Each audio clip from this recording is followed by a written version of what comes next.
Hai teman-teman, selamat datang di IT News, tempatnya berita aktual dan fakta yang jarang diungkap media lain. Yuk dukung kami dengan cara subscribe, like, komen, dan share, supaya lebih banyak orang tahu apa yang sebenarnya terjadi.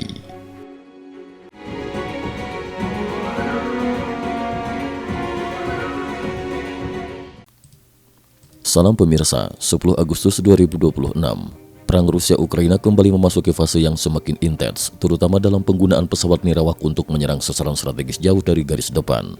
Dalam rangkaian operasi terbaru pada Sabtu 8 Agustus 2026, Ukraina dilaporkan melancarkan serangan terhadap sejumlah fasilitas penting Rusia, mulai dari kilang minyak, instalasi militer di Laut Hitam, hingga infrastruktur yang berkaitan dengan jaringan transportasi dan logistik.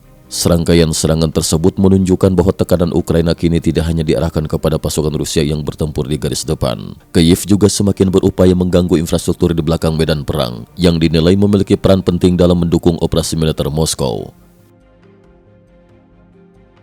Kilang minyak Syzran diguncang serangan drone. Pada dini hari 8 Agustus 2026, kilang minyak Syzran di Oblast Samara, Rusia, menjadi salah satu sasaran utama serangan pesawat nirawak Ukraina. Ledakan dilaporkan terdengar di kawasan Syzran ketika serangan berlangsung. Rekaman yang beredar memperlihatkan kobaran api disertai kepulan asap hitam tebal membubung dari kawasan industri tersebut. Pihak Ukraina kemudian mengonfirmasi bahwa kilang Syzran termasuk di antara fasilitas Rusia yang menjadi sasaran operasi pada malam itu. Kilang ini bukanlah fasilitas yang tidak dikenal dalam perang tersebut. Syzran telah beberapa kali menjadi sasaran serangan drone Ukraina karena dinilai memiliki posisi penting dalam sektor pengolahan minyak Rusia. Fasilitas milik Rosneft tersebut mempunyai kapasitas pengolahan sekitar 171.000 barel minyak per hari, menurut data S&P Global Energy. Dengan kapasitas sebesar itu, Syzran menjadi salah satu bagian penting dari jaringan industri pengolahan minyak Rusia.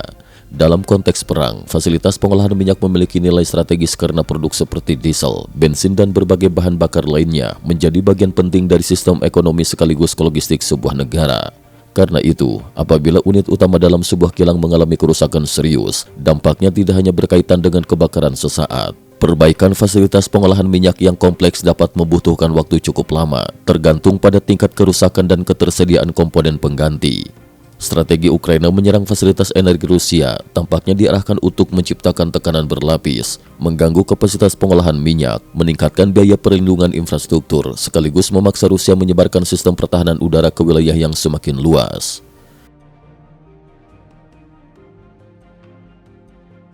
Anjungan Sivas di Laut Hitam ikut diserang. Pada hari yang sama, operasi Ukraina juga berlangsung di kawasan Laut Hitam. Pasukan Ukraina menyerang anjungan pengeboran Sivas yang berada di kawasan ladang gas Holytsinske. Namun menurut keterangan militer Ukraina, fasilitas tersebut tidak lagi digunakan semata-mata sebagai infrastruktur energi. Rusia disebut telah memanfaatkan anjungan itu sebagai pos pengamatan dan fasilitas militer, termasuk untuk menempatkan perangkat pengawasan serta peralatan yang mendukung pengoperasian pesawat nirawak perang. Angkatan Laut Ukraina menyatakan bahwa peralatan di Sivas digunakan untuk membantu mengendalikan drone serang serta mengarahkan dan mengoreksi serangan terhadap wilayah Ukraina Selatan. Keberadaan perangkat pengintaian di anjungan tersebut juga memungkinkan pasukan Rusia mendeteksi aktivitas drone udara maupun kapal nirawak Ukraina di Laut Hitam. Karena alasan itulah Sivas mempunyai nilai strategis yang jauh lebih besar dibandingkan fungsi awalnya sebagai anjungan pengeboran. Untuk menghadapi posisi Rusia tersebut, Ukraina dilaporkan menggunakan kombinasi kapal permukaan nirawak dan drone udara. Rekaman operasi memperlihatkan serangan datang dari lebih dari satu arah. Taktik semacam ini mempunyai tujuan yang cukup jelas. Ketika ancaman datang secara bersamaan dari udara dan permukaan laut, sistem pertahanan harus mendeteksi, melacak, dan menghadapi beberapa sasaran dengan karakteristik berbeda pada waktu yang hampir bersamaan. Ukraina kemudian mengklaim berhasil menghancurkan sejumlah perangkat militer Rusia yang ditempatkan di anjungan tersebut. Bagi instalasi lepas pantai yang bersifat statis, serangan drone gabungan menjadi ancaman serius karena fasilitas seperti itu tidak memiliki kemampuan untuk berpindah lokasi. Pertahanannya sepenuhnya bergantung pada sistem deteksi, peperangan elektronik, persenjataan, dan kemampuan menghancurkan ancaman sebelum mencapai sasaran. Tekanan beralih ke jaringan transportasi Rusia. Di luar fasilitas energi dan posisi Rusia di Laut Hitam, jaringan transportasi juga semakin mendapat perhatian dalam kampanye serangan Ukraina. Di Oblast Bryansk, wilayah Rusia yang berbatasan dengan Ukraina, dilaporkan terjadi ledakan di kawasan yang berdekatan dengan fasilitas bea cukai dan jaringan kereta api. Kebakaran kemudian dilaporkan merambat ke area perusahaan di sekitarnya yang berkaitan dengan penyimpanan bahan bakar dan pelumas. Serangan terhadap jaringan transportasi mempunyai arti strategis karena Rusia sangat bergantung pada kereta api untuk mengangkut kebutuhan dalam jumlah besar. Tank, kendaraan lapis baja, artileri, amunisi, bahan bakar, suku cadang hingga berbagai kebutuhan logistik dapat dipindahkan dalam jumlah jauh lebih besar menggunakan kereta dibandingkan transportasi jalan raya. Karena itu, gangguan terhadap simpul kereta api, depo bahan bakar, jembatan, atau fasilitas bongkar muat dapat memberikan efek yang melampaui kerusakan fisik pada satu lokasi. Rusia mungkin harus mengalihkan perjalanan melalui rute lain, memperpanjang waktu pengiriman atau meningkatkan perlindungan terhadap jaringan transportasi yang sebelumnya dianggap relatif aman. Strategi Ukraina semakin terlihat.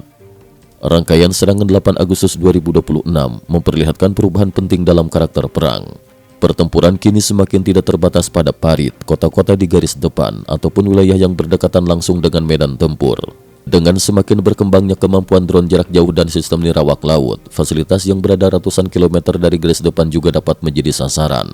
Kilang minyak mewakili sektor energi, anjungan Sivas berkaitan dengan kemampuan pengawasan dan operasi Rusia di Laut Hitam.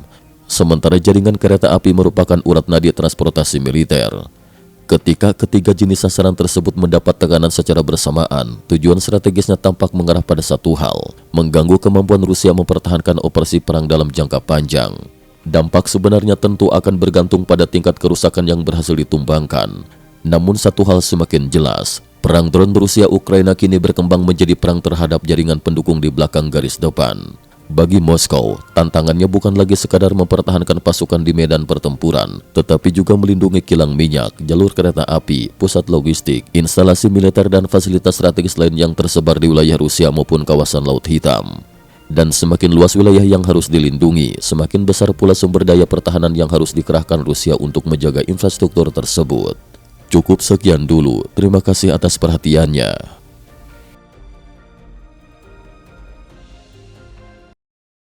IT News juga memiliki channel di platform kancing.com. Mohon kunjungan dan bantu subscribe agar bisa mengikuti perkembangan dunia tanpa batas. Terima kasih. Link kancing ada di dalam description.